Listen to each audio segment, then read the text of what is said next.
உலக தமிழ் மக்கள் அனைவருக்கும் இனிமையான வணக்கம். நான் கார்த்திக் பேசிக்கிட்டு இருக்கேன்.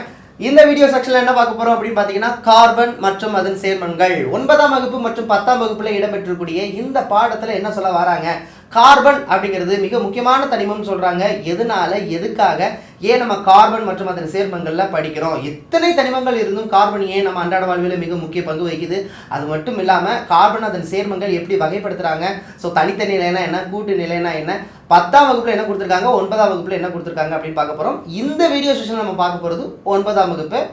வாங்க நிகழ்ச்சிக்கு போகலாம்.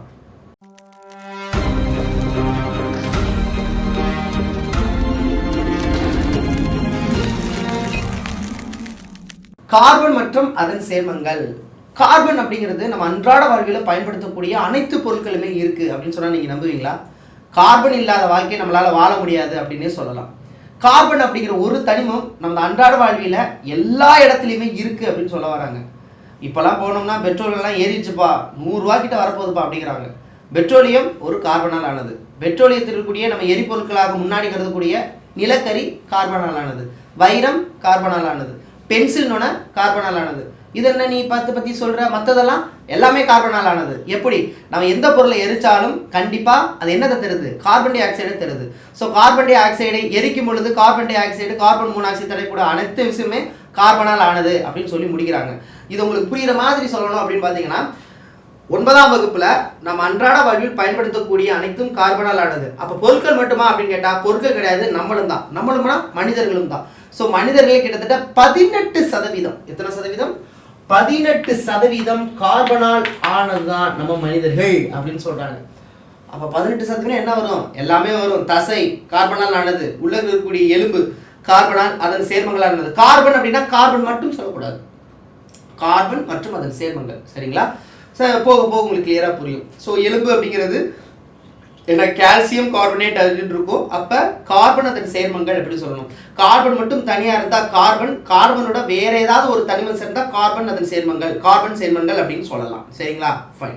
ஸோ எலும்பு, தசை, உள்ளுறுப்புகள், மிக முக்கியமாக மரபிய பொருள் என கருதப்படும் RNA, DNA கார்பனால் ஆனது. அப்போ ஒட்டுமொத்தமாக மனிதர்கள் 18% கார்பனால் ஆனதுன்னா கண்டிப்பாக அப்போ மிக முக்கியமான தனிமம் தான் அப்படின்னு நம்ம ஏற்றுக்கலாம். சரி, பொருட்கள் அத்தனையுமே கார்பனால் ஆனதுன்னா ஆமாம், அதுவும் ஏற்றுக்க முடியும். ஏன் அப்படின்னு பார்த்தீங்கன்னா, நம்ம எல்லா பொருளை, எந்த பொருளை, சாப்பீஸ்லேருந்து எந்த பொருளை நம்ம எரிச்சாலும் கடைசியில் ஒரு சாம்பல் மாதிரி வருதுல்ல, அதுவும் கார்பன் தான் அப்படிங்கிறாங்க. என்ன தம்பி அப்போ எல்லாமே கார்பனா? ஆமாம், அனைத்தும் கார்பனால் ஆனது. கார்பன் இல்லாத வாழ்வே இங்கே கிடையாது அப்படின்னு சொல்லலாம். அப்பேற்பட்ட இந்த கார்பன், எப்படி கார்பன் பேர் வந்தது அப்படின்னு பார்க்க போகிறோம். கார்பனுக்கு யார் யார் எந்தெந்த விஷயத்தை கண்டுபிடிச்சாங்கன்னு பார்க்க போகிறோம். 9ஆம் வகுப்புல. 10ஆம் வகுப்பு வேற லெவலில் இருக்கும். ஸோ அது மட்டும் இல்லாமல் கார்பனை எப்படி வகையிலாம் பிரிக்கலாம், அதன் சேர்மங்களை எப்படி பிரிக்கிறாங்க, கரிம சேர்மங்கள்ங்கிறாங்க, கனிம சேர்மங்கள் இருக்கிறாங்க. அப்படின்னா என்ன, தனித்த நிலைன்னா என்ன, கூட்டு நிலைனா என்ன, மற்ற தனிமங்களை விட இதுக்கு ஏதாவது சில கேரக்டர் இருக்கா? ஆமாம் இருக்குது. அதை ஒன் பை ஒன்னாக பார்க்க போகிறோம். புரியுதுங்களா? ஃபாலோ கரெக்டாக பண்ணிக்கங்க, பார்த்துக்கலாம். ஸோ நம்மள்ட்ட 18% அப்படின்னு பார்த்தீங்கன்னா, மிச்சம் இந்த வளிமண்டலத்தில் எத்தனை இருக்குது அப்படின்னு பார்த்தீங்கன்னா, நம்ம பூமியில் இதான் பூமி. சரிங்களா? பூமியோட வட்டமாக இருக்கு. இதுக்கு மேலே இருக்கிறது வளிமண்டலம். மேலே இருக்கிறது வளிமண்டலம். ஸோ வளிமண்டலத்தில் 0.03% இருக்கான் கார்பன். 0.03% அப்படின்னா உங்களுக்கு சதவீதத்தில் கம்மியாக தான் இருக்கும். அது அவங்க எப்படி சொல்கிறாங்க அப்படின்னு பார்த்தீங்கன்னா, ஸோ 1 மில்லியன் எடையில் கிட்டத்தட்ட 300 பகுதி கார்பன். சரி, அப்போ வளிமண்டலம் ஓகே. கீழே மேலடுக்கு, அதாவது புவிக்கு கீழே மேலடுக்கு, கீழடுக்கு, நார்வா அதெல்லாம் பார்ப்போம் இல்லையா, அதில் மேலடுக்கில், அதாவது பூமிக்கு கீழே அந்த மேலடுக்குன்னு சொல்லுவாங்க. ஸோ பாறை குளத்தில் படிப்பீங்க புவியல்ல. ஸோ மேலடுக்கில் கிட்டத்தட்ட 0.032% இருக்குது. அப்போ அது 1 மில்லியன் எடையில 300 பகுதி அப்படின்னா, இது 1 மில்லியன் எடையில 320 பகுதி அப்படின்னு சொல்லலாம். இதெல்லாம் எந்தெந்த இடத்துல எத்தனை சதவீதம் இருக்கு அப்படின்னு சொல்றாங்க. மனிதர்ல 18% இருக்குன்னு சொல்றாங்க. அப்ப மனிதனுக்கும் கார்பன் முக்கியம், வளிமண்டலத்துக்கும் கார்பன் இருக்கு, பூமிக்குள்ளேயும் கார்பன் இருக்கு, பூமிக்கு வெளியும் கார்பன் இருக்கு, தாவரத்துக்கு கார்பன் இருக்கு. எப்படி ஒளிச்சேர்க்கை என்ன பண்ணுது, கார்பன் டை ஆக்சைடு, கார்பன் இருக்கு. அப்ப கார்பன் இல்லாத உலகம் கிடையாது அப்படின்னு சொல்லிட்டு ஃபர்ஸ்ட் அறிமுகத்தை எடுத்து வைக்கிறாங்க. சரி, தென் அடுத்த ஸ்டெப் நம்ம என்ன போக போறோம் அப்படின்னு பார்த்தீங்கன்னா, இந்த கார்பன் அப்படின்னாலே தனிமம் அப்படின்னு எல்லாருக்குமே தெரியும். என்ன தனிமம் அப்படின்னு கேட்டாங்கன்னா அலோகம் சொல்லணும். என்ன பண்பு கொண்டது? அலோக பண்பு கொண்டது. ஸோ கார்பனுக்கு அணு எண் அப்படின்னு சொல்லுவாங்க. அணு எண்ணா என்ன? ஒவ்வொரு தனிமத்துக்கும் ஒரு அணு எண் இருக்கும். அது வந்து இஜெட் அப்படின்னு சொல்லுவாங்க. ஸோ அணு எண்கிறது 6. அணு எண்கிறதுல 6. அப்போ 6 எலக்ட்ரான்களை கொண்டது தான் அந்த கார்பன். ஸோ அப்போ இணைதிறன் அப்படின்னு கேட்டாங்கன்னா வேலன்சின்னு சொல்லுவாங்க. ஸோ இணைதிறன் 4.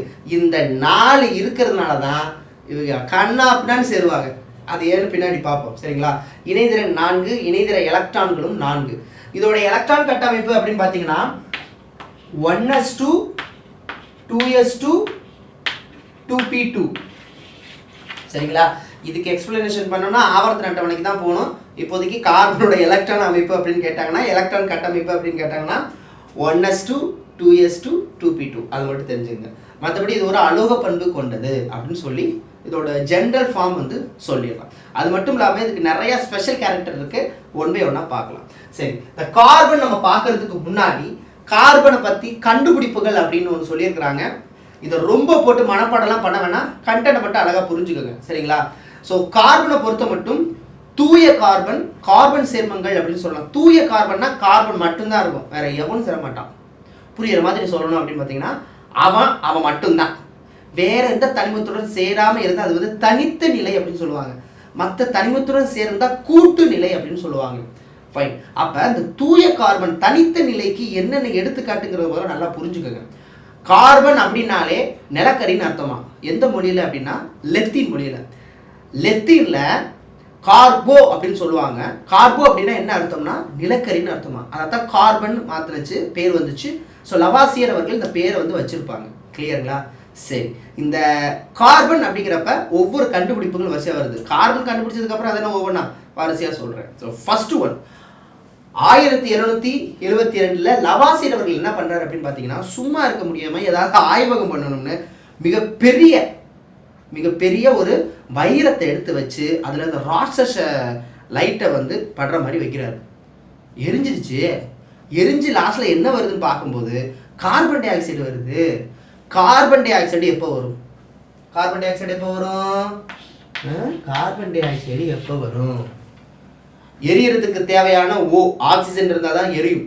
அப்போ ஓ எரிஞ்சு ஒரு பொருளில் ஓ சேர்ந்து CO2 வெளியில் வந்தால் அப்போ அந்த பொருள் கார்பனால் ஆனது. ஏன்னா கார்பன் இருந்தால் தான் ஓ கலந்து CO2 வெளியில் போகும்.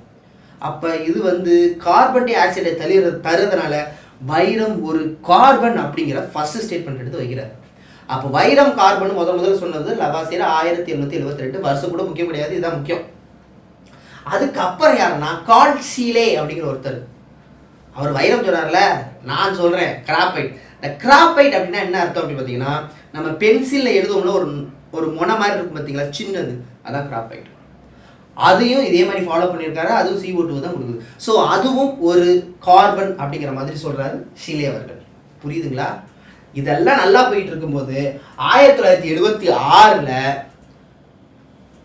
வைரம் அப்படிங்கிற ஒரு விஷயம் வேற எந்த பொருளாலுமே ஆனதுல கார்பன் மட்டும்தான் சொல்றாரு. எப்பா அதைத்தானப்பா அவரும் சொன்னாரு அப்படின்னா, இவர் வேற மாதிரி சொல்றாரு. எப்படின்னா, தூய கார்பனால் ஆனது வைரம் அப்படின்னு எப்படி சொல்றாங்கன்னா, இந்த சைடு ஒரு நிலக்கரி, அதே அளவுள்ள இந்த சைடு ஒரு வைரம், ரெண்டையும் எரிக்கிறாங்க. ரெண்டுக்கும் சம அளவு கொண்ட கார்பன் டை ஆக்சைடை தருது. அப்ப ரெண்டும் தூய கார்பன். இதுல இருந்து என்ன சொல்ல வராங்க? வைரமும் கார்பன் தான், நிலக்கரையும் கார்பன் தான், கிராஃபைட்டும் கார்பன் தான். இப்போ நான் சொன்னதெல்லாம் தூய கார்பன் சொல்லணும். ஏன்னா மற்றதுலேயும் இருக்கு. கால்சியம் கார்பனேட்டும் கார்பன் சேர்மங்கள் அப்படின்னு சொல்லலாம். CO2வும் கார்பன் டை ஆக்சைடும் ஒரு கார்பன் சேர்மங்கள் தான். ஆனால் தூய கார்பன் அப்படின்னா நீங்கள் ஃபர்ஸ்ட் சொல்ல வருது நிலக்கரி, கல்கரி, அதெல்லாம் தூய கார்பன். சரி, வைரம் தூய கார்பன், கிராஃபைட் தூய கார்பன், புல்லரின் அப்படின்னு இப்போ படிப்போம், பின்னாடி பார்க்க போகிறோம். ஸோ டென்னட் அதான் சொல்கிறாருங்க. அதுக்கப்புறம் இந்த பெஞ்சமின் பிராரி அப்படிங்கிற ஒரு செம்ம விஷயத்த ஒன்று கண்டுபிடிக்கிறார். வருஷம் இந்த பாருங்க, இது 3 வருஷம் மட்டும்தான் இப்படி இருக்கு. அடுத்ததெல்லாம் 55 முடியும். 1855 1955 இவன் ரெண்டு ஒரு பேர். அதுக்கப்புறம் கடைசியில் 1985 2005 இவன் ரெண்டு ஒரு பேர். எப்படின்னு சொல்கிறேன். ஸோ இந்த பெஞ்சமின் பிராடி அப்படிங்கிறவர் என்ன பண்ணார் அப்படின்னு பார்த்தீங்கன்னா, கார்பன் சொல்றீங்கோ, கார்பன்ல இருந்து கிராஃபைட் வருதுங்கிறீங்க, கிராஃபைட்டு வைரங்கிறீங்க. அப்போ நீங்கள் தூய கார்பன் கிராஃபைட்னு சொல்கிறப்ப நான் கார்பன்ல இருந்து கிராஃபைட்டை கிரியேட் பண்ணுறேன் அப்படின்னு ஒரு கார்பனை வச்சு ஆய்வகத்தின் மூலமாக கிராஃபைட்டை மாத்துறாரு. புரியுதுங்களா? அவங்க சொன்னது கிராஃபைட் ஒரு கார்பன், ஆனால் இவர் கார்பன்ல இருந்து கிராஃபைட்டை கண்டுபிடிக்கிறாரு பெஞ்சமின் பிராடி அவர்கள். இப்போ இன்னொரு விஷயம் இங்கே ஞாபகம் வருது. கார்பன்ல இருந்து கிராஃபைட்டை தயாரிக்க முடியும்னா கிராஃபைட்ல இருந்து ஏன் வைரம் தயாரிக்க முடியாது அப்படின்னு ரொம்ப முயற்சி ஈடுபட்டிருக்காங்க. லாஸ்ட் வரைக்கும் தோல்வி அடைஞ்சு கடைசியில் வின் பண்ணுறாங்க. 1955 1885 1985 எத்தனை வருஷம் பாருங்கள். இதில் ஆக்சுவலாக வந்து அமெரிக்காவில் ஒரு நிறுவனம் மாதிரி ஒன்று சொல்கிறாங்க. இதெல்லாம் கதை தான். அமெரிக்காவில் நிறுவனம்னு சொல்கிறாங்க ஜெனரல் எலக்ட்ரிக் அப்படிங்கிற ஒரு நிறுவனம். அந்த நிறுவனத்தில் இருக்கக்கூடிய பிரான்சிஸ் பண்டி குழு அப்படின்னு அந்த டீம் வந்து தான் ஃபாலோ பண்ணுறாங்க. இவங்க என்ன லாஸ்ட்டில் கண்டுபிடிக்கிறாங்கன்னா கிராஃபைட்டை ஹை ப்ரெஷர், ஹை டெம்பரேச்சர், அதிக அழுத்தம், அதிக வெப்பநிலை செலுத்தும் பொழுது கிராஃபைட் இருக்குல்ல அதை வைரமாக மாற்றலான்னு நிரூபிக்கிறாங்க. 1955 பிரான்சிஸ் பண்டி குழு முடிஞ்சு போச்சு. அதுக்கப்புறம் 2 புது விஷயத்தை கண்டுபிடிக்கிறாங்க. புது கார்பன் கண்டுபிடிக்கிறாங்க. கார்பன் கண்டுபிடிச்சிக்கிட்டே இருப்பாங்க. புது கார்பன் என்னப்பா கார்பன் கண்டுபிடிச்சதுக்கப்புறம் அது ரொம்ப புதிய ஒன்றுமே புரியலையே தம்பி அப்படின்னா கார்பனை பற்றி அது சொல்லிக்கிட்டே போகலாம். இப்போ இந்த கார்பன் இருக்குது பார்த்தீங்களா, இந்த கார்பன் என்ன ஆகும்னா இன்னொரு கார்பனோட சேரும், அந்த கார்பன் இன்னொரு கார்பனோட சேரும், அந்த கார்பன் இன்னொரு கார்பனோட சேரும். இதுக்கு ஒரு எல்லையே கிடையாதுன்னா எல்லையே கிடையாது. ஏன் அப்படி ஜாயிண்ட் ஆகுது? அது ஜாயிண்ட் பண்ணுற அந்த அதுக்கு பேர் தான் இணைதல்னு சொல்லுவாங்க. வேலன்சி உங்களுக்கு புரியுற மாதிரி சொல்லணும்னா 4 கை கொண்டது. அந்த 4 கை அந்த 2 கை இன்னொரு சியோட சேரும், அந்த 2 கை இன்னொரு, இந்த மாதிரி ஒரு பெரிய பின்னலை உருவாக்கும். அப்போ பின்னலை உருவாக்கும் பொழுது அது ஒரே ஒரு பின்னல் தானே உருவாக்கணும். அந்த பின்னல் வடிவமைப்பில் மாறும். களிமண் மாதிரிங்க. களிமண் மாதிரினா அதை முக்கோண வடிவத்தில் இருந்து அது வேற ஸ்ட்ரக்சர். அதே களிமண் தான். அதை பிள்ளையாராகவும் மாற்றலாம், எது வேணாலும் மாற்றலாம். புரியுதுங்களா? இயேசுநாதாராகவும் மாற்றலாம், இல்லை அல்லா சிம்பிள் கூட மாற்றலாம். ஸோ இந்த கார்பனுங்கிறது அதில் பிணைக்கப்படக்கூடிய அணுக்களின் எண்ணிக்கையை பொறுத்து அதுக்கு பேர் தான் புற வேற்றுமை வடிவம். அதனால தான் வைரம் விலை உயர்ந்ததாக இருக்குது, நிலக்கரி விலை உயர்ந்தது அற்றதாக இருக்குது. வைரம் ரொம்ப புற வேற்றுமை வடிவம். அதுக்கு பேர் தான் படிகத்துவம் கொண்டது, படிக வடிவமற்றது எது நிலக்கரி, படிக வடிவம் உடையது எது வைரம். ஸோ அதனால தான் கரி வந்து படிக வடிவமற்றது. புரியுதுங்களா? அதாவது ஸோ கெமிக்கலி சேம். களிமண்ணை எப்படி நம்ம கரைச்சாலும் லாஸ்ட்டில் அது அப்படி தான் ஆக போகுது. ஆனால் வடிவமைப்பை பொறுத்து மாறுது. அந்த வடிவமைப்பு அடர்த்தியாக இருந்தால் வைரம். அந்த இணைக்கப்பட்டுள்ள எல்லாத்துலேயும் கார்பன் தான். அந்த கார்பன் எப்படி ஜாயிண்டாக இருக்குது? முப்பரிமாணத்தில் ஜாயிண்டாக இருக்கா? ஆமாம், அதுக்கு பேர் வைரம். நான் சொல்கிறது உங்களுக்கு புரியுதா? 4 பிணைப்புகள் கொண்டதா, 3 பிணைப்புகள் கொண்டதா, இதை வச்சு தான் வைரம் புல்லரின் அப்படின்னு பிரிக்கிறாங்க. நான் சொல்கிறது உங்களுக்கு புரியுதா? ஓரளவாவது புரியுதா? புரியுதுல்ல? அவ்வளோதான். ஸோ இங்கே புல்லரின்னு சொல்கிறாங்க. புல்லரின்னா என்ன அப்படின்னா நான் சொன்ன அந்த ஸ்ட்ரக்சர் என்ன சார் ஸ்ட்ரக்சர் அப்படின்னா பந்து வடிவம் இருக்கும், கால்பந்து வடிவம். கால்பந்து ஒரு கரிம ஒரு சேர்மத்தை கொடுக்கறது. சிங்கிறது மட்டும் தான். எத்தனை சி? 60 C, 60 carbon. 60 கார்பன் உங்களுக்கு புரியுற மாதிரி சொன்னால் எந்திரன் படம் தான் சொல்லணும். எந்திர படத்தில் கிளைமேக்ஸில் அப்படியே டக்குன்னு எல்லா எந்திரன் ரோபோட்டும் ஒரு ரவுண்டாக வந்ததில்ல, அது மாதிரிங்க. அது மாதிரி சி பிணைக்கப்பட்டிருக்கு. ஒரு ரோபோட்டும் ஒரு சி. அப்போ மொத்தம் ரவுண்டாகிருதில்ல. அப்போ 60 சி கொண்டு ஒரு கால்பந்து சேர்மத்தை கொண்டதுனால அது வந்து புல்லரின்னு சொல்கிறாங்க. ஏன்னா அங்கே ஒரு கட்டிட அமைப்பாளர் இருக்காரு, அவர் பேர் புல்லரின், மினிஸ்டர் புல்லரின், அவர் பேரை வச்சுட்டாங்க. ஸோ புல்லரினை கண்டுபிடிச்சது யாருன்னா ராபர்ட் ரோடான்னு சொல்லுவாங்க, குரோடா அப்படின்னு சொல்லுவாங்க. அடுத்து வந்து ரிச்சர்ட் ஸ்மாலி, இவங்க தான் கண்டுபிடிச்சிருக்காங்க. இது 1985. இப்போ சமீபத்தில் 2005 கிராபீன் அப்படின்னு ஒன்று கண்டுபிடிச்சிருக்காங்க. அது கிராபைட், இது கிராபீன். ஸோ கிராபீன் கண்டுபிடிச்சது 2005. இது வந்து நோவா. நோவா எப்படி ஞாபகம் வச்சுக்கிறதுனா நான் எப்படி ஞாபகம் வச்சுக்கிட்டேன் அப்படின்னு பார்த்தீங்கன்னா கிறிஸ்டியில் வந்து நோவா அப்படிங்கிற ஒரு கேரக்டர் இருக்குது, சரிங்களா? நோவா. ஸோ நோவா அப்படின்னு நான் ஞாபகம் வச்சுக்கிட்டேன். ஆண்டவரே ஜெயம் அப்படிங்கிற வார்த்தை அவங்க எப்போதும் யூஸ் பண்ணுவாங்க, கிறிஸ்டியன்ஸில் யூஸ் பண்ணுவாங்க. ஸோ ஆண்டே ஜெயம், நோவா, இது ரெண்டும் இது பண்ணிக்கிட்டேன். ஸோ வந்து கிராபின், இதுதான் அவங்க கண்டுபிடிச்ச ஒரு முறை. புரியுதுங்களா? கார்பனில் இருக்கக்கூடிய இந்த நான் சொன்னேன் பார்த்தீங்களா, ஒரே கார்பன் தான், அது எப்படி ஜாயிண்டாக இருக்கிறத பொறுத்து மாறுது அப்படிங்கிறது தான் அதோடைய ஸ்பெஷல் கேரக்டர். அதனால தான் 50 லட்சத்துக்கு மேலே சேர்மங்கள் இருக்குது அப்படின்னு சொல்கிறாங்க. புரியுதுங்களா? போக போக புரியும். இதை மட்டும் இப்போதைக்கு தெரிஞ்சுக்கோங்க. ஓகே, இப்போ இது ஃபினிஷ் எல்லாம் நம்ம அழிச்சு வச்சுருவோம், ஏன்னா அப்புறம் எக்ஸ்பிளனேஷன் பண்ணணும். இதை அழிச்சிடுறேன்.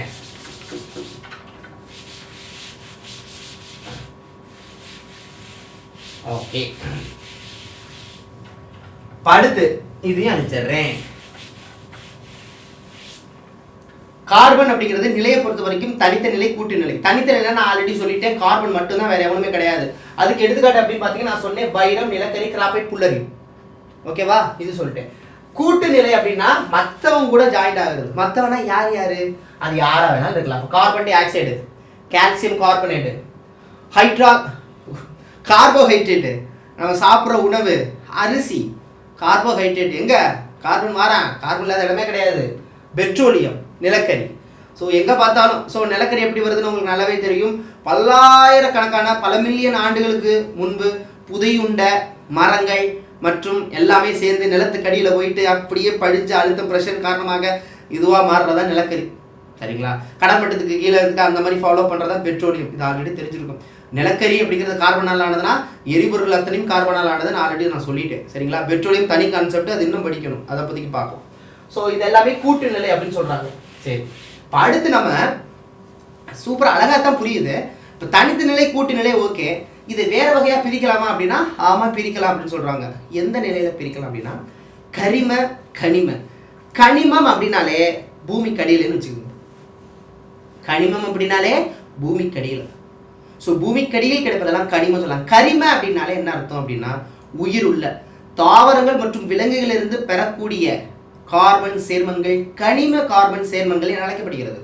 உயிரற்ற பொருட்களிலிருந்து கிடைப்பது கனிம கார்பன் சேர்மங்கள் அப்படின்னு அழைக்கப்படுது. புரியுதுங்களா? இதில் இந்த கரிம கார்பன் சேர்மங்கள் இருக்கு பார்த்தீங்களா, வேற லெவல், தனி கான்செப்ட். அது உங்களுக்கு 10th அதை பற்றி தான் படிக்க போகிறோம், வேற லெவலில் இருக்கும்.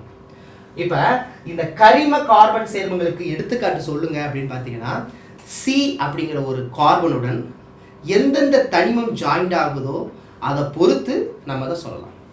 கார்பனானது ஹைட்ரஜனுடன் சேர்ந்தால், ஹைட்ரோ கார்பன் அப்படிங்கிற தனி பாடம் இருக்கு, பின்னாடி படிப்பீங்க. ஹைட்ரோ கார்பனை பற்றி படிக்கிறதா 10ஆம் வகுப்புனே வச்சுக்கோங்களேன்.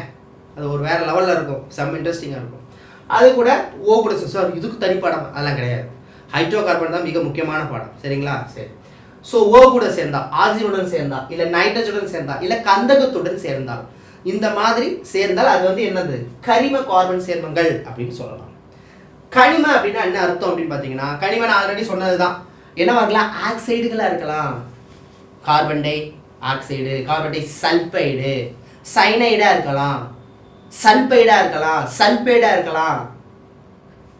எல்லாரும் ஒரு தனிமத்தோடு சேர்ந்து வந்துடும். அடுத்து கனிம அப்படின்னு சொல்கிறாங்க. இது மிக குறைந்த அளவு தான் கிடைக்குது அப்படின்னு சொல்கிறாங்க. So oxide, cyanide, sulphide, carbonate, bicarbonate எல்லாமே இதில் வரும். இப்போ இதில் புத்தகத்தில் என்ன சொல்ல வந்திருக்காங்க அப்படின்னு பார்த்தீங்கன்னா, இந்த கனிம கார்பன் சேர்மங்கள் இருக்கக்கூடிய மிக முக்கியமான இருக்கக்கூடிய சேர்மங்கள் என்னென்ன, எப்படி உருவாக்கப்படுது, அதோட பயன்கள் என்னன்னு உங்களுக்கு புத்தகத்தில் கொடுத்துருக்காங்க. சரிங்களா, இதுக்கு முன்னாடி ஹோலர் அப்படிங்கிறவர் ரொம்ப ரொம்ப முக்கியம். ஏன், அவர் தான் நவீன கரிம வேதியியலின் தந்தை அப்படின்னு அழைக்கப்படுறாங்க. நவீன ஆவர்த்தன அட்டவணையின் தந்தை என அழைக்கப்படுபவர் மெண்டலிவ்னு சொல்றோமா, அதே போல. ஸோ நவீன கரிம வேதியியலின் தந்தை ஏன் அழைக்கிறாங்க அப்படின்னா, இவர் சும்மா இருக்காம ஆய்வகத்தின் மூலமாக செயற்கை முறையில் முதலாக கரிம சேர்மங்களை உருவாக்குறார். கரிம சேர்மங்கள் அப்படிங்கிறது இந்த கரிம சேர்மங்கள். அவர் ஆக்சுவலாக வந்து அமோனியா தான் உருவாக்கணும்னு நினச்சாரு. பட் ஆனால் வந்து தான் யூரியா, அதான் உரம். யூரியா அப்படிங்கிற ஒரு விஷயத்த நம்ம ஆளு ஹோலர் கண்டுபிடிக்கிறாரு ஃபர்ஸ்ட் டைம் செயற்கை முறையில். அதுக்கப்புறம் மீத்தேன் நிறைய அதுக்கப்புறம் கண்டுபிடிச்சிட்டாங்க. இவர் ஃபாலோ பண்ணி. So urea NH2 twice CO அப்படின்னு வரும். NH2 twice CO வரும். இது கண்டுபிடிச்சது ஹோலர், நவீன கரிம வேதியியலின் தந்தை. ஸோ இந்த கரிம வேதியியல் இல்லைன்னா உயிர் எதுவுமே வாழ முடியாதனால அது உயிரி வேதியியல் அப்படின்னே சொல்கிறாங்க. எந்த லெவலுக்கு இருக்கு பாருங்க கார்பன். புரியுதுங்களா? சரி, இப்போ அடுத்து நம்ம இந்த கனிம சேர்மங்கள் இருக்கக்கூடிய முக்கியமான முக்கியமான அது இது என்ன சொல்லியிருக்காங்கன்னு பார்ப்போம். நான் அழகாக ஒன் பை ஒன்று அழகாக சொல்லிடுறேன், ரொம்ப ஈஸி. இதுக்கு பேர் என்ன? CO. CO அப்படின்னு நம்ம சொல்கிறது என்னது அப்படின்னு பார்த்தீங்கன்னா கார்பன் மோனாக்சைடு. ரொம்ப நச்சுத்தன்மை கொண்டது, நிறமற்றது, மனமற்றது, நச்சுத்தன்மை கொண்டது. எப்போ உருவாகும்? ஒரு பொருளை ஒழுங்காக எரிக்கிறனா உருவாகும். அப்போ பொருள் முழுமையாக எரியப்படவில்லை என்றால் கார்பன் மோனாக்சைடு வருது. ரொம்ப டேஞ்சரஸ் ஃபெலோ, நச்சுத்தன்மை கொண்டது. அப்புறம் நிறமற்றது, அதான் சொல்லிட்டு நான் உங்களுக்கு இந்த விஷயத்தை தான் அவங்க சொல்கிறாங்க. அடுத்து கார்பன் டை ஆக்சைடு. எந்த பொருள் முழுவதும் எரிச்சாலும் கடைசியில் வருது carbon dioxide. Carbon di oxide உங்களுக்கு தெரியும், நான் சொல்ல வேண்டிய அவசியமே கிடையாது. ஸோ அதை கான்செப்ட் பற்றி சொல்லியிருப்பாங்க, இதோட பயன்கள் சொல்லியிருப்பாங்க, ஒளிச்சேர்க்கை பயன்படுகிறது, இதெல்லாம் சொல்லியிருப்பாங்க. அடுத்து CaC2 calcium carbide. Calcium carbide சரிங்களா. அடுத்து கால்சியம் சல்பைடு. இது கால்சியம் கார்பனேட் சரிங்களா.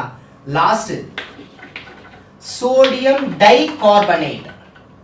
Sodium bicarbonate. ஓகேவா? புத்தகத்தில் பாருங்க, கிளியரா புரியும். ஷார்ட் நோட்ஸ் கொடுக்குறேன், பார்த்துக்கோங்க. சரி, இப்போ இந்த கால்சியம் கார்பைடு அப்படின்னா என்ன? கால்சியம் கார்பைடு அப்படிங்கிறது எப்போ உருவாக்கப்பட்டது? மேக்சிமம் அதோட பயன்களை மட்டும் ஓரளவு தெரிஞ்சுக்கங்க போதும். இதில் இந்த ஃபெலோ இருக்கான் பார்த்தீங்களா, ரொம்ப டேஞ்சரஸ் ஃபெலோ. எப்படி CO வந்து நச்சுத்தன்மை உடையதோ இவனும் நச்சுத்தன்மை உடையது. யாரு? Calcium sulphide. ரொம்ப டேஞ்சரஸ் ஃபெலோ, நச்சுத்தன்மை உடையது. இது பூஞ்சை கொல்லி, பூச்சிக்கொல்லி, அதுக்கெல்லாம் இது உபயோகப்படுத்தப்படுது. கால்சியம் கார்பைடு இது வந்து உங்களுக்கு சாம்பல் நிறத்தில் இருக்கும் அப்படிங்கிற மாதிரி சொல்லியிருக்காங்க. மேக்ஸிமம் யூரியா தயாரிக்கும் பொழுது இது யூஸ் பண்ணுறதா சொல்லியிருக்காங்க. அதே மாதிரில இந்த வெல்டிங் இருக்குது பார்த்தீங்களா, வெல்டிங்கில் யூஸ் பண்ணக்கூடிய அசிட்டிலிக் அமிலம் யூஸ் பண்ணுறதுக்கு தயாரிக்கிறதுக்கு இது பயன்படுது அப்படின்னு சொல்கிறாங்க. இது பார்த்துக்குங்க சரிங்களா. அடுத்து வந்து ரொம்ப முக்கியம் அப்படின்னு பார்த்தீங்கன்னா இது வந்து நீரில் கரையாது, படிகத்தன்மை கொண்டது அப்படிங்கிற மாதிரி சொல்லியிருப்பாங்க. கால்சியம் கார்பனேட் இதெல்லாம் கொஞ்சம் ஈஸி தான், ஒன்றும் பிரச்சனை இல்லை. லாஸ்ட் இதுவும் வந்து இது பகுதியளவு நீரில் கரையும் அப்படிங்கிற மாதிரி சொல்லியிருப்பாங்க. இதுவும் திண்மங்கள் தான், திடமாக தான் இருக்கும் அப்படிங்கிற மாதிரி சொல்லியிருப்பாங்க. மேக்ஸிலோட பேரை மட்டும் நல்லா ஞாபகம் வச்சுக்கோங்க. இவங்க எல்லாம் கனிம கார்பன் சேர்மங்களாக வரும். உங்களுக்கு புத்தகத்தில் அழகாக கொடுத்துருக்குறாங்க. இதை பார்த்துட்டு நீங்கள் கண்டிப்பாக பாருங்கள், கண்டிப்பாக புரியும் சரிங்களா. ஆக்சுவலாக இது வந்து தியரிட்டிக்கலாக நீங்கள் தெரிஞ்சுக்க வேண்டியது சரிங்களா. கண்டென்ட் வைஸ் இன்னும் வேறு லெவலில் ஒன் பை ஒன்னாக வருது சரிங்களா. ஓகே, இது முடிச்சதுக்கப்புறம் என்ன சார் பார்க்க போகிறோம் அப்படின்னா இதெல்லாம் அடிச்சிடுறேன். S fine. அப்புறம் 9ஆம் வகுப்புல கொடுத்துருக்குது என்ன அப்படின்னா, இங்கே ஒருத்தர் எழுதி வச்சிருக்கேன்ல, ஏன்னு சொல்கிறேன். அடுத்து கார்பனுடைய இயற்பியல் பண்புகள் என்ன, வேதியியல் பண்புகள் என்ன. இயற்பியல் பண்ணால் ஒரு அலோக பண்பு, அலோகத்தன்மை கொண்டது. அதோட இணைதிறன் 4, அதோடைய அணு எண் 6. அதெல்லாம் பார்த்துட்டோம்ல. அதைத்தான் இங்கே சொல்லியிருப்பாங்க. இது புறவேற்றுமை வடிவம் கொண்டது. புறவேற்றுமை வடிவம்னா என்ன நான் சொல்கிறேன் பின்னாடி, இதில் சொல்லுவேன். புறவேற்றுமை வடிவம், புறவேற்றுமை வடிவத்தில் மேக்சிமம் கார்பன் மட்டும் இருந்தால் திடமாக தான் இருக்கும். நிலக்கரி திடமாகத்தான் இருந்துச்சு, வைரம் திடம்தான். ஸோ புறவேற்றுமை வடிவு கொண்ட கார்பன் திடப்பொருளாகும். புறவேற்றுமை வடிவு கொண்ட கார்பன் சேர்மங்கள் திடமாக இருக்கலாம், திரவமாக இருக்கலாம், வாயுவாக இருக்கலாம். வார்த்தை புரியுதா உங்களுக்கு? பார்த்துக்கோங்க, அது சொல்லியிருக்கிறாங்க. அப்புறம் கார்பன் நீரில் மற்றும் கரைப்பானில் கரையாது, தூய கார்பன் சேர்மங்கள் கரையலாம் அப்படிங்கிற மாதிரி சொல்லியிருக்கிறாங்க. சரி, இது புரியுது தானே? சரி, வேதியியல் அப்படின்னாலே வேதியியல் தன்மை, அதாவது கெமிக்கலி என்னென்ன கேரக்டர் அப்படின்னு பார்த்தீங்கன்னா, ஓ கூட சேர்ந்தா என்ன ஆகும்? ஆக்சிஜன் சேர்ந்தா கார்பன் டை ஆக்சைடு இல்லை கார்பன் மோனாக்சைடு வரும். அதை தான் சொல்லியிருக்கிறாங்க. நீராவி கூட சேர்ந்தா என்ன வரும்? கார்பன் மோனாக்சைடு மற்றும் ஹைட்ரஜனை தரும். நீராவி கூட, நீரானா நீர் தான், ஆனால் அது கேஸ் லெவலில் இருந்தால் நீராவின்னு சொல்லுவாங்க, மறந்துடாதீங்க. ஸோ ரொம்ப ரொம்ப முக்கியம். லாஸ்ட் வந்து கந்தகத்துடன் சேரும் பொழுது இது என்ன தருது அப்படின்னா, நான் சொன்னேன்ல டேஞ்சரஸ் ஃபெலோ, அதுதான். புரியுதுங்களா? கார்பன் சல்பைடு, சரிங்களா. சரி, இப்போ இதெல்லாம் முடிச்சுட்டு கிளைமேக்ஸில் ஒரு விஷயத்த சொல்கிறாங்க. என்ன அப்படின்னு பார்த்தீங்கன்னா, 9ஆம் வகுப்பில் கடைசி இருக்கக்கூடிய கண்டென்ட், இதெல்லாம் பயன்கள், அந்த கான்செப்டில் கேள்விகள் கேட்டா சரிங்களா. அதனால தான் உங்களுக்கு தியரியில் இருக்கிறது வரைக்கும் எழுதி வச்சுக்கிறேன், எக்ஸ்பிளனேஷன் பின்னாடி இருக்கு. இதில் இந்த கார்பன் மற்றும் அதன் சேர்மங்களில் கிளைமேக்ஸ் பற்றி எதை பற்றி சொல்லியிருப்பாங்க அப்படின்னு பார்த்தீங்கன்னா, பிளாஸ்டிக்ஸ், நெகிழிகள். நம்ம யூஸ் பண்ணக்கூடிய நெகிழிகள் கார்பனால் ஆனது. என்னடா எல்லாத்தையும் கார்பனால் ஆனதுங்கிறா? ஆமாம், கார்பனோட கேரக்டர் எப்படி, நம்ம என்ன பண்ண முடியும் சொல்லுங்க பார்ப்போம். ஏன்னா அது ஒன்று கூட அப்போ போயிட்டே இருப்பாங்க. பிணைக்கப்பட்டிருக்கும். சரி, இந்த பாலித்தீன் பேப்பர் நம்ம யூஸ் பண்ணக்கூடிய இந்த நெகிழிகள், அதை எந்த வருடம், எந்த சட்டம், இல்லை மிக முக்கியமாக ஒரு பாலித்தீன் பேப்பரை மறுசுழற்சிக்கு 97% யூஸ் பண்ணுறது இல்லை அப்படின்னு சொல்கிறாங்க. 97% அதை நம்ம மறுசுழற்சி பண்ணுறது இல்லை. அப்பேற்பட்ட பாலித்தீன் பேப்பர் ஏன் மறுசுழற்சி, அது எதுக்கு பண்ணணும்? எல்லாத்தையும் மாதிரி தூக்கி வீச வேண்டியதானே அப்படின்னா, மிக முக்கியமாக அது அழிக்கவே முடியாது. அழிக்க முடியாதா? ஆமாம், அது மறுசுழற்சி பண்ண முடியாது. அதுக்கு எடுத்துக்காட்டு சூப்பராக சொல்லியிருக்காங்க. எதை சொல்லியிருக்காங்கன்னா, கண்ணாடி கூட நீரை சேர்க்குற மாதிரி எது கூடயுமே சேராது, லாஸ்ட் வரைக்கும் மக்கி போய் ஏதாவது ஒரு சேதாரத்தை ஏற்படுத்தும். அப்பேற்பட்ட நெகிழிகளை நம்ம யூஸ் பண்ணலாமா பண்ணக்கூடாதா அப்படின்னு கவர்மெண்ட் வந்து அது ஒரு முத்திரை மாதிரி ஒன்று கொடுக்குறாங்க. இப்போ எப்படி ஒரு பொருளை யூஸ் பண்ணணும்னா ஐஎஸ்ஐ முத்திரை கொடுக்குற மாதிரி, ஸோ நெகிழிகளுக்குன்னு ஒரு முத்திரை கொடுக்குறாங்க. அது பேர் தான் ரெசின் குறியீடு. எப்படி இருக்கும்னா, அந்த பாருங்க, முக்கோண வடிவில் இருக்கும், இந்த மாதிரி இருக்கும். புரியுதுங்களா? 1988 கொடுத்துருக்காங்க. மாற்றிருக்கிறாங்க, ஃபாலோ பண்ணி 7 மொத்தம் 7 இருக்கு. 1 2 3 4 5 6 7 7 குறியீடு இருக்கு. 7வது குறியீடு அந்த 1988 தான் கொண்டு வந்திருக்கதா சொல்றாங்க. இதுக்கு என்ன அர்த்தம் அப்படின்னா, அப்போ 1 யூஸ் பண்ணலாமா, 7 யூஸ் பண்ணக்கூடாது அப்படி கிடையாது. ஒவ்வொன்றுக்கும் ஒவ்வொரு விதமாக சொல்றாங்க. பாட்டில் அடைக்கப்படுறது என்ன, நம்ம பாலித்தீன் பேப்பர் பால் பாக்கெட் வாங்கிட்டு வரது என்ன, இது மாதிரி ஒன்று ஒன்றா சொல்றாங்க. இதில் நீங்கள் என்ன தெரிஞ்சுக்கணும் அப்படின்னு பார்த்தீங்கன்னா, எந்தெந்த இந்த ரெசின் குறியீடு உள்ள அது இதை நம்ம பயன்படுத்தலாம், உபயோகப்படுத்தலாம், பாதுகாப்பானது அப்படின்னு கேட்கலாம். புரியுதுங்களா சொல்றது?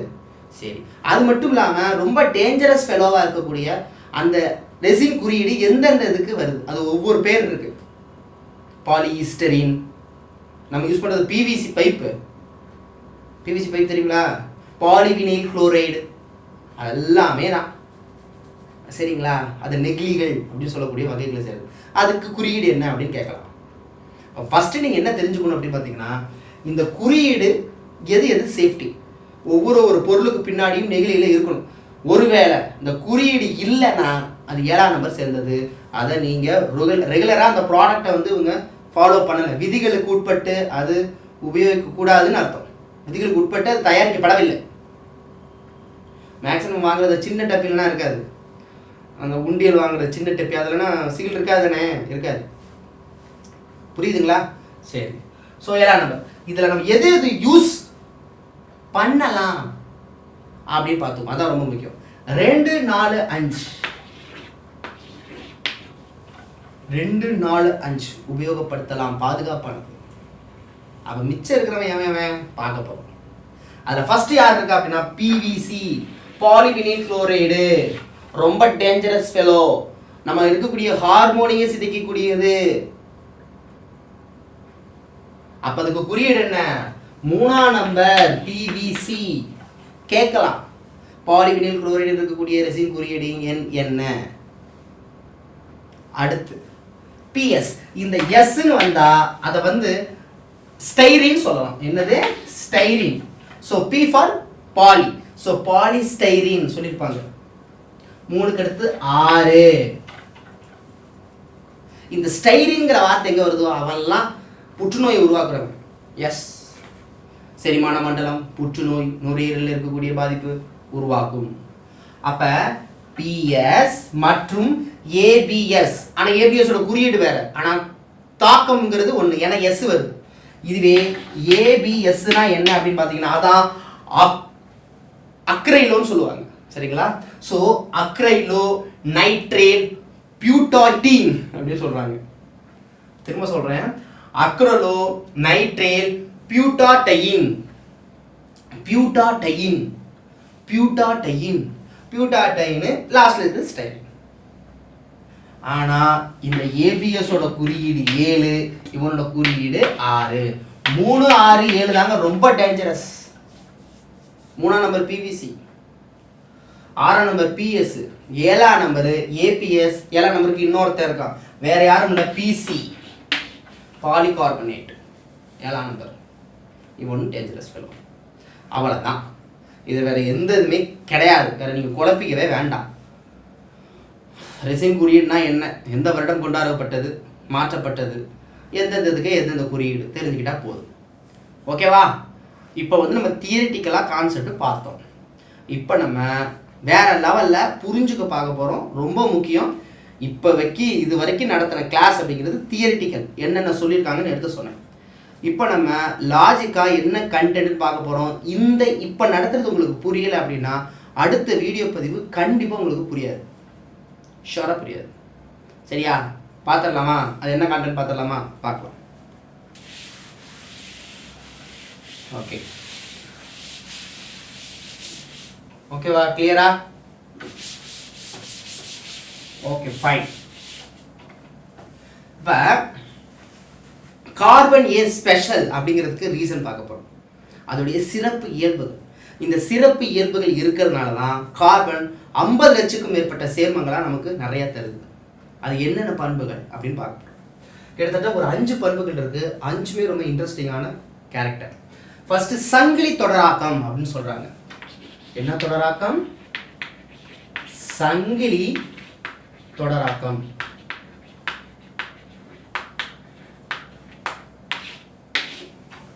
சங்கிலி தொடராக்கம்னா என்ன? ஒரு தனிமம், நல்லா கவனிச்சுக்கோங்க, எந்த ஒரு தனிமம் வந்து மற்ற தனிமத்துடன் அந்த தனிமத்துடன் சேரணும் அப்படின்னா அது இணைதிறனை பொறுத்து.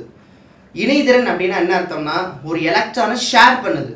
மேக்சிமம் கார்பன் கொண்டுள்ள சேர்மங்கள் அத்தனையுமே சகப்பிணைப்பு சேர்மங்கள். சகப்பிணைப்புனா அதுக்கு தான் நீங்கள் கெமிஸ்ட்ரி எல்லாம் ஆர்டர் வைஸ் படித்தாதான், ஹிஸ்ட்ரி மாதிரி ஆர்டர் வைஸ் படித்தாதான் புரியும். சரிங்களா? சகப்பிணைப்புனா என்ன அர்த்தம்னா ஒன்று அவன் கொடுப்பான், இன்னொருத்தன் அதை கொடுக்கணும். எதை கொடுப்பானா? எலக்ட்ரானை கொடுப்பான். சி ஒரு எலக்ட்ரானை கொடுத்தா இன்னொருத்தர் ஒரு எலக்ட்ரான் கொடுக்கணும். ஆக மொத்தம் சி எத்தனை எலக்ட்ரானை ஷேர் செய்யும் அப்படின்னு கேட்டால் 4 எலக்ட்ரானை ஷேர் செய்யும். 4 எலக்ட்ரான் ஷேர் பண்ணுறதுக்கு தயாராக இருக்கிறதுனால தான் அதோட இணைதிறன் 4. நல்லா புரிஞ்சுக்கணும். சரியா? அப்போ சியோட அணு எண் 6, ஆனால் சியோட இணைதிறன் வேலன்சி எத்தனை? 4. சரி, சந்தோஷம். இப்போ வருவோம். இப்போ சங்கிலி தொடராக்கம் அப்படின்னா ஒரு தனிமம் அந்த தனிமத்துடனோ இல்லை வேற ஒரு தனிமத்துடனோ இணைதிறன் மூலமாக பிணைக்கப்பட்டிருந்தால் சங்கிலி போன்று. சங்கிலியில் மொத்தம் 2 வகை இருக்கு. ஒன்று மூடிய சங்கிலி, மற்றொன்று வளைய இல்லை திறந்த சங்கிலின்னு சொல்லலாம். ஒன்று மூடிய சங்கிலி, இன்னொன்று திறந்த சங்கிலி. மூடிய சங்கிலியை வளைய சங்கிலின்னு சொல்லலாம். புரியுற மாதிரி சொல்லணும் அப்படின்னா C C C C C. என்ன நீ பாடி சி? அதான் கார்பனுடைய கேரக்டர். நிற்காது, எனக்கு வேணும் நான் போட்டுக்கிட்டே போகிறேன். இது வந்து திறந்த சங்கிலி தொடராக்கம். மூடிய சங்கிலி அப்படின்னா இது மூடிய சங்கிலி. இதனால தான் பல தனிமங்கள் உருவாகிறதுக்கு இது ஒரு காரணம் இருக்கு. சரிங்களா? சரி, இப்போ இந்த ஒரு கோடு போட்டிருக்கேன், அதுக்கு என்ன சார் அர்த்தம் அப்படின்னா இந்த இதுவும் 4 இதை ஷேர் பண்ணிக்குது. ஓகேவா? போக உங்களுக்கு நல்லா புரியும். ஸோ இது வந்து சங்கிலி தொடராக்கம். இது சி மட்டும்தான் இருக்குன்னா தேவையில்லை, வேற தனிமத்துடன் கூட ஜாயிண்ட் ஆகலாம். இதை மட்டும் தெரிஞ்சுக்கோங்க. சங்கிலியில் திறந்த வழி, மூடிய வழி. திறந்தனா நேராக இருக்கும், ஏதோ ஒரு ஜாயிண்ட் இருக்காது. இது மூடியல வளைய சங்கிலினா அது ஃபினிஷ் ஆகிருக்கும் ஒரு ஸ்ட்ரக்சரா. சரிங்களா? இது ஒன்று. இதான் எதுக்கு காரணம்? பல தனிமங்கள் உருவாக்குறதுக்கு காரணம். சரி, புரிஞ்சிச்சு. அடுத்து இந்த நான்முக இணைதிறன். நான்முக இணைதிறன் அது என்ன? நான்முக இணைதிறன் அப்படின்னு பார்க்க போறோம்.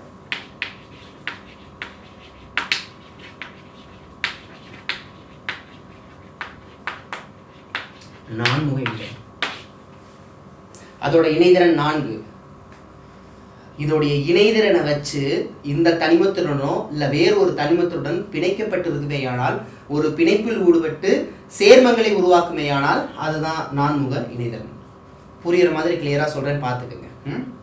ஃபர்ஸ்ட் C2,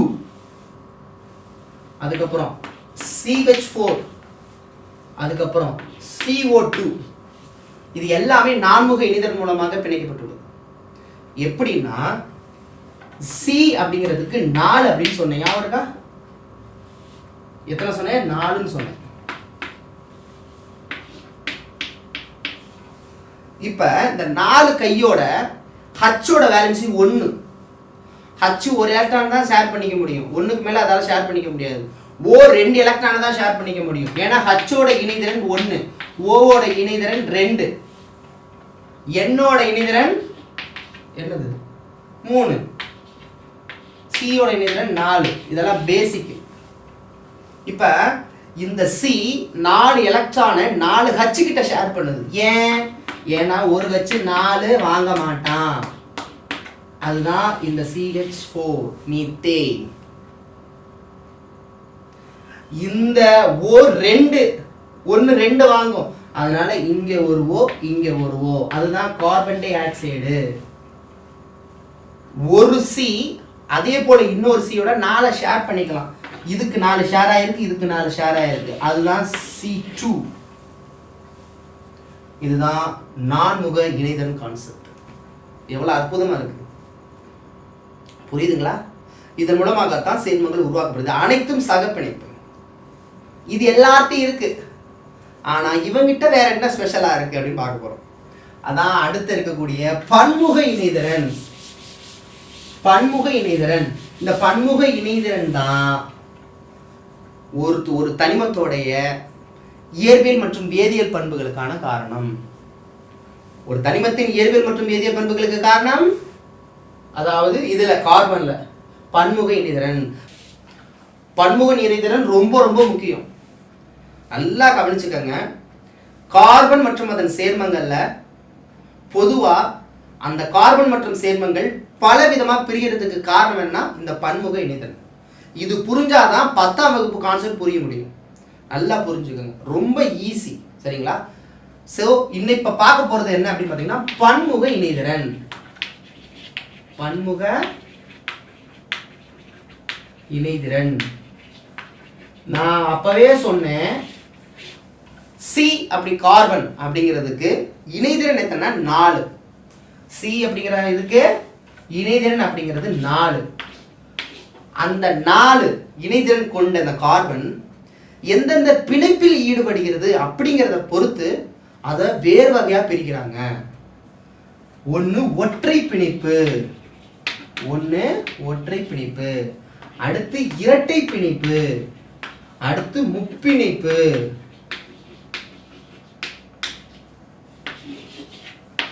ஓகேவா? அதாவது சி ஆனது ஒற்றை பிணைப்பில் ஒரு சேர்மத்தை உருவாக்குமேயானால் அவங்க வேற, சி ஆனது இரட்டை பிணைப்பில் ஈடுபடுமேயானால், சி ஆனது முப்பிணைப்பில் ஈடுபடுமேயானால். அப்ப கார்பன் ஒற்றை பிணைப்பில் ஈடுபட்டா என்ன ஆகும்? இரட்டை பிணைப்பில் ஈடுபட்டா என்ன ஆகும்? முப்பிணைப்பில் ஈடுபட்டா என்ன ஆகும்? கார்பனோட இணைதிறன் 4. இப்ப நல்லா கவனிச்சுக்கணும். சிக்கு ஒற்றை பிணைப்புனா மிச்சம் எத்தனை இருக்கு? 3 இருக்கு. மிச்சம் 3. அது கூட H ஜாயிண்ட் ஆயிரும். அப்ப இங்க என்ன சொல்லலாம்? CH3 CH3 ன்னு சொல்லலாம். அதத்தான் C2H6 ன்னு சொல்லுவாங்க. ஈத்தேன். என்ன தேன்?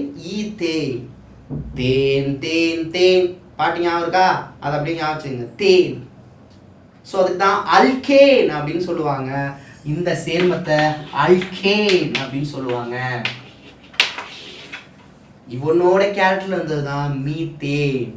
C1 இருந்தா மீத்தேன், 2 இருந்தா ஈத்தேன், 3 இருந்தா புரோப்பேன். புரியுதுங்களா? 4 இருந்தா பியூட்டேன், 5 இருந்தா பென்டேன். Tan tan. ஸோ நல்லா இதைத்தான் அடுத்த வகுப்புல இன்னும் சூப்பரா பார்ப்பீங்க. அதாவது CH4 பாத்தீங்களா?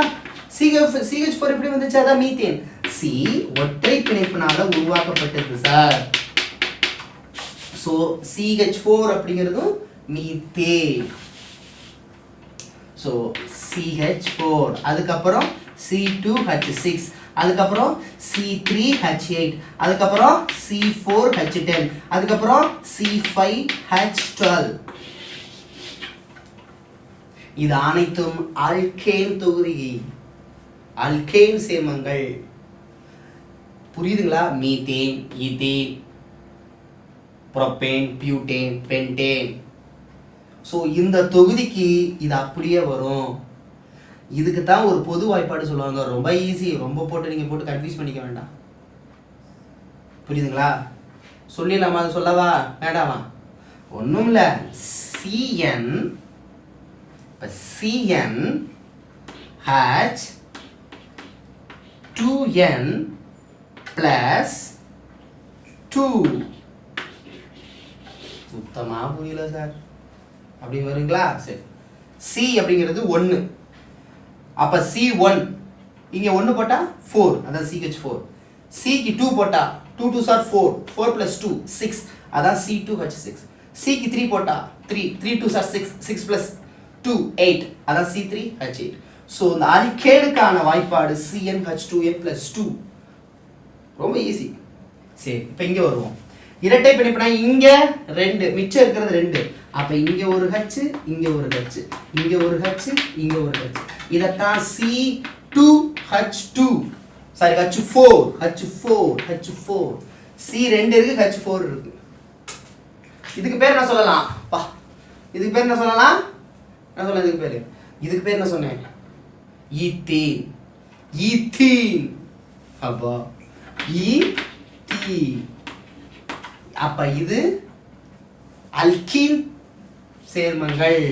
Alkene alkene. இதுக்கு வாய்ப்பாடு இருக்கா? இருக்கு. சொல்லட்டுமா? Cn H2n, அவ்வளவுதான். இங்க 1, இங்க 2 போட்டா இங்க என்ன வரும்? இங்க 1 போட்டா இங்க என்ன வரும்? இதுல 1 வராது. இங்க 1 வராது. இது 2ல இருந்தா ஆரம்பிக்கும். C1க்கு மட்டும்தான் இங்க. மீத்தேன் மட்டும்தான் அல்கேன்ல மட்டும்தான் வரும். மற்ற அல்கீன் அல்கைன்ல வராது. அப்ப ஸ்டார்டிங்கே 2 தான். So C2H4. அப்ப C3 என்ன வரும்? H6. அப்ப C4H என்ன வரும்? 8. அப்ப C5H10. இப்போ சொல்லவா? Ethene, propene, butene, pentene. முடிஞ்சு போச்சு. கிளியரா? அடுத்து எங்கே போகுமா? மிச்சம் என்ன? ஒன்றே ஒன்று தான் இருக்குது. இது புரியுதா எப்படி சொல்கிறேன்? இதுக்கு 3, இதுக்கு 1, இதுக்கு 1. இதுதான் C2H2. இதோட வாய்ப்பாடு CnH2n -2. இப்போ பாருங்களேன், இதுக்கப்புறம் என்ன வரும்? C2H2, C3. புரியுதுங்களா உங்களுக்கு? ஓரளவு புரியுதா? ஓகே தானே? இங்க 2 2 வருதா? அப்ப இங்க என்ன வரும்? இப்ப 3 போட்டா என்ன வரும்? 3 2s are 6. 3 2s are 6. இது புரியுதா? சோ இங்க 2 போறேன். 2 2s are 4. 4ல 2 போச்சுனா 2. 3 3 2s are 6. 6ல 2 போச்சுனா 4. H4. அதுக்கப்புறம் C4 போட்டோம்னா என்ன வரும்னு நினைக்கிறீங்க? சோ C4 போட்டோம்னா என்ன வரும்? 6 வரும். சோ இதுக்கு பேர் சொல்லுங்க sir. Ethyne, ethyne, butane, புரோப்பைன், pentyne அப்படின்னு வரும். அதனால இத அல்கைன் சொல்லுவாங்க. ஓரளவு புரியுதா? இதான் 10th ஸ்டாண்டர்டோட கான்செப்ட். ரொம்ப ஈஸி சார். இதெல்லாம் மனப்பாடம் பண்ணணுமே சார். மனப்பாடம்லாம் பண்ண வேண்டாம், நான் ஈஸியாக அதுக்கு சொல்கிறேன். இப்போ ஒரு இதை கொடுத்துட்டு C2H4 இது என்ன செய்யணும்? அல்கைனா அல்கீனா அல்கைனா அப்படின்னு கேட்டால் ஈஸியாக சொல்லலாம். நான் சொல்லிட்டு தரவா?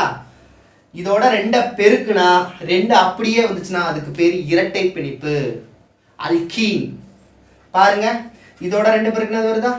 3 2 6, 4 2 8, 5 2 10. 2 பெருக்கி அப்படியே வந்தா அல்கீன். 2 பெருக்கி 2 மைனஸ் பண்ற மாதிரி இருந்தா அல்கைன். 2 பெருக்கி 2 கூட்டுற மாதிரி வந்தா அல்கேன். பாருங்க, அவ்வளவுதான். 2 4, 4ஓட 2 கூட்டுற மாதிரி இருக்கா அல்கேன். இங்க பாருங்க, 3 2 6, 6ஓட 2 கம்மி பண்ற மாதிரி இருக்கா அல்கைன். அவ்வளவுதாங்க. இப்போ புரியுதுங்களா ஏன் இந்த கார்பன் கொண்டது ஏன் இவ்வளவு தூரம் போகுதுன்னு? இன்னும் முடியல. இப்போ நம்ம பார்த்தது பன்முக இணைதிறன். இப்போ அடுத்து நம்ம பார்க்க போகிறது மாற்றியம். என்னது? மாற்றியம். மாற்றியம் பார்க்கலாமா? புரியுதா ஓரளவு? இது புரிஞ்சாதான் அடுத்த 10th. மாற்றியம் என்றால் என்ன? மாற்றியம்னா என்ன? ஒரே மூலக்கூறு வாய்ப்பாடு, மூலக்கூறு வாய்ப்பாடு ஒண்ணுதான், ஆனா வேறுபட்ட எலக்ட்ரான் கட்டமைப்பை பெற்றிருக்கும். அதனால என்ன? அதனால என்னவா? ஒரே மூலக்கூறு வாய்ப்பாடு இருந்தா அது இந்த கார்பன் சேர்மம்னு சொல்ல முடியாது. இப்ப போனதுல அல்கேன் அல்கீன் அல்கைல வித்தியாசம் இருந்துச்சுல்ல, இதுல எந்த ஒரு வித்தியாசமே இருக்காது. எப்படி? இப்ப ஃபார் எக்ஸாம்பிள் C2H6O அப்படின்னா இது என்னன்னு சொல்லுவீங்க? ஈத்தர்னு சொல்லலாம், ஆல்கஹால்னு சொல்லலாம். புரியலையே? அப்படின்னா இப்ப இதை நம்ம ரெண்டு வகையா எழுதலாம். ஒரே மூலக்கூறு வாய்ப்பாடு, இது ஈதராகவும் இருக்கலாம் அல்லது ஆல்கஹால் இருக்கலாம். ஆல்கஹால் அப்படின்னா OH முடிஞ்சா ஆல்கஹால், ஈதர் அப்படின்னா ஓவை ஜாயின் பண்ணா ஈதர். சரிங்களா? 10ஆம் வகுப்புல விரிவா பார்க்கலாம், கான்செப்ட் மட்டும் புரிஞ்சுக்கோங்க. ஸோ இதை நம்ம என்ன பண்ணலாம் அப்படின்னா ஓவை பாண்டிங்கா வச்சு CH3 போடலாமா? ஏன்னா சிக்கு மொத்தம் 4 பாண்டு, ஒன்று இது ஷேர் பண்ணிக்கிச்சு, மிச்சம் இருக்கிற ஒன்று கூட இது ஜாயிண்ட் ஆயிருச்சு. அதே போல் இங்கேயும் C மிச்சம் ஒன்று O கிட்ட கொடுத்துருச்சு, இங்கே ஜாயிண்ட் ஆயிடுச்சு. அதனால தான் இதை CH3OCH3ன்னு சொல்லுவாங்க. இதுக்கு பேர் ஈதர். இங்க இதுவே இத C சரிங்களா? O. இப்ப இதை இப்படியே நான் எழுதுறேன். 2 C, இங்க 4 பாண்டு H H H, இங்க H H, இங்க H. பாருங்க பாண்டிங் எல்லாம் கரெக்டா இருக்கும். C க்கு 4 பாண்டு கனெக்ட் ஆயிருச்சு, C க்கு 4 பாண்டு கனெக்ட் ஆயிருச்சு, O க்கு 2 பாண்டு கனெக்ட் ஆயிருச்சு. இப்ப இங்க இதை எப்படி எழுதலாம்? CH3 CH2 OH ன்னு எழுதலாம். OH ன்னு முடிஞ்சிருக்கு, இதுக்கு பேரு ஆல்கஹால். அடங்கப்பா, ஆமா. அப்ப இங்கேயும் 2 C, எத்தனை H? 6 H, எத்தனை O? 1 O. இங்கேயும் எத்தனை C? 2 C, எத்தனை H? 6 H, எத்தனை O? 1 O. ஸோ இப்படி கொடுத்தா அதை நீங்க ஈதர்னு சொல்ல முடியாது, ஆல்கஹால்னு சொல்ல முடியாது. அப்ப எப்படி எழுதணும்? இப்படி எழுதணும். அந்த எலக்ட்ரான் கட்டமைப்பு எத்தனை இனிதரன் எது கூட ஜாயிண்டா இருக்கு அதை சொல்லு, அப்பதான் நான் சொல்லுவேன் ஈதரா ஆல்கஹாலா. அப்ப ஒரே மூலக்கூறு வாய்ப்பாடும் வேறுபட்ட கட்டமைப்பும் கொண்டதே மாற்றியம். அவ்வளவுதான். கிளியரா? Last one, final one. இதை கடைசியில் எடுக்கிறதுக்கான காரணம் புரியுதா? அதான் தியரிட்டிக்கலா படிக்கிறதுக்கும் கண்டென்ட் பேஸ் நம்ம ஃபாலோ பண்ணி படிக்கிறதுக்கும் நிறைய வித்தியாசம் இருக்கு. புறவேற்றுமை அப்படின்னா என்ன? புறவேற்றுமைனா இப்ப சொன்னதுதான் ஒரே வேதியியல் பண்பும். வேதியியல் பண்புனா மூலக்கூறு எத்தனை இருக்கு, எத்தனை C, அதெல்லாம் கரெக்டு தான். ஒரே மூலக்கூறு ஒரே வேதியியல் பண்பையும் வேறுபட்ட இயற்பியல் பண்பையும் கொண்டது. இயற்பியல் பண்போட ஸ்ட்ரக்சரே வேற மாதிரி இருக்கும். அப்படி இருந்தா புறவேற்றுமை வடிவம். இந்த புறவேற்றுமை வடிவம் இருக்கிறதுனால தான் வைரம் பிரகாசம் மின்னுது. புரியுதுங்களா? வேல்யூ ஜாஸ்தி, நிலக்கரி வேஸ்ட். புறவேற்றுமை வடிவம் அப்படின்னா என்ன அர்த்தம் அப்படின்னா ஒரே வேதியியல், அது வேதியியல் பண்பு ஒரே மாதிரி இருக்கிறதுனால தான் அதுவும் கார்பன் இதுவும் கார்பன். இயற்பியல் பண்பு வேற மாதிரி இருக்கிறது. இயற்பியல் பண்பு தான் ரெண்டா பிரிக்கிறாங்க. படிக வடிவம் உடையது, படிக வடிவமற்றது. படிக வடிவம் உடையது ஒரு ஸ்ட்ரக்சர் இருக்கும். எடுத்துக்காட்டு கிராபைட், வைரம், புல்லரின். அதுக்கு படிக வடிவம்னா கிடையாது. கரி, கல்கரி, அதெல்லாமே. இதுதான் ரெண்டுக்கும் இருக்கக்கூடிய வித்தியாசம். மற்றபடி கெமிக்கலி ரெண்டுமே நேம் சேம் தான், கார்பன் கார்பன். புறவேற்றுமை வடிவம் தான் இதுக்கு மிக முக்கியமான காரணம் அப்படின்னு சொல்றாங்க. அப்ப புறவேற்றுமை வடிவத்துல படிக வடிவம் உடையது, படிக வடிவமற்றது. இதுல நம்ம மெயினா பார்க்க போறது வைரம், புல்லரின், கிராபைட். ஸோ ஃபர்ஸ்ட் நம்ம வைரத்தை எடுத்துக்கலாம். இந்த சைடு கிராபைட் எடுத்துக்கலாமா? வைரம் 4 பிணைப்பு, இது முப்பிணைப்பு. ஃபர்ஸ்ட் இது ஒளி புகும், கடினமானது, அடர்த்தியானது, மெதுவானது, ஒளி புகாது. இது ஒளி புகும், ஒளி புகாது. இது மின்சாரத்தை வெப்பத்தை கடத்தாது, அது மின்சாரத்தை வெப்பத்தை கடத்தாது. புரியுதுங்களா? இதோட ஸ்ட்ரக்சர் எப்படி இருக்கும்? இதோட ஸ்ட்ரக்சர் எப்படி இருக்கும்? இதோட ஸ்ட்ரக்சர் இது அருங்கோணம், அலகுகள் மூலம் தளங்கா இருக்கும். தளம்னா எப்படி சொல்லுவாங்கன்னா அருகோணத்துல இந்த மாதிரி ஜாயிண்டா இருக்கும். தள அடுக்குகளை கொண்டது. எது? கிராபைட். அதுக்கு இடைப்பட்ட இருக்கக்கூடிய விசை தான் வான் டெர் வால்ஸ் விசை மூலமாக பிணைக்கப்பட்டிருக்கும். இது ஒரு கேள்வி கேட்பாங்க, மறந்துடாதீங்க. கிராஃபைட்ல இருக்கக்கூடிய அணுக்கள் இருக்கக்கூடிய விசை வான் டெர் வால்ஸ் விசை. இங்க என்னவா இருக்கும்? முப்பரிமாணத்தில் இருக்கும். முப்பரிமாணம் சரிங்களா? இது தல அடுக்குகளாக கொண்டது. என்ன அலகுன்னு கேட்பாங்க? அருங்கோண அலகு. அருங்கோண அலகில் தல அடுக்குகளாக இருக்கும். முப்பரிமாணத்தில் இருக்கும். என்ன அலகுனா நான்முகி அலகு. 4 இருந்தனால நான்முகி அலகு.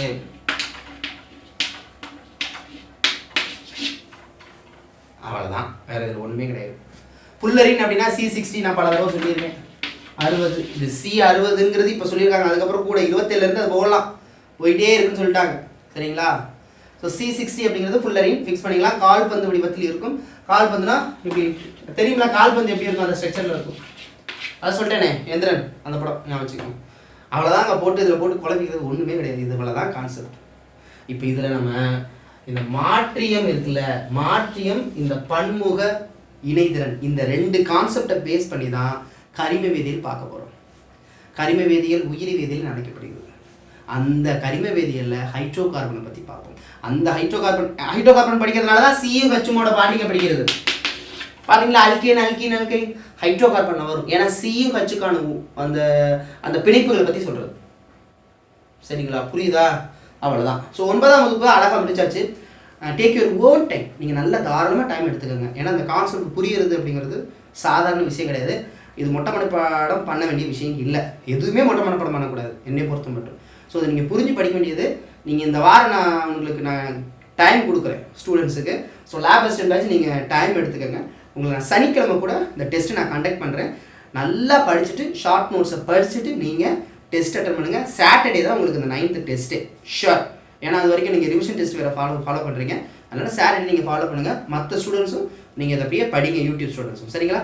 Thank you so much. மீண்டும் சந்திக்கலாம். டைம் ஆயிடுச்சு. ஸோ அடுத்த நிகழ்ச்சி சந்திக்கிறவங்களுக்கு விடைபெறுவது உங்கள் அனுப்பிச்சதன் கார்த்திக். நன்றி, வணக்கம்.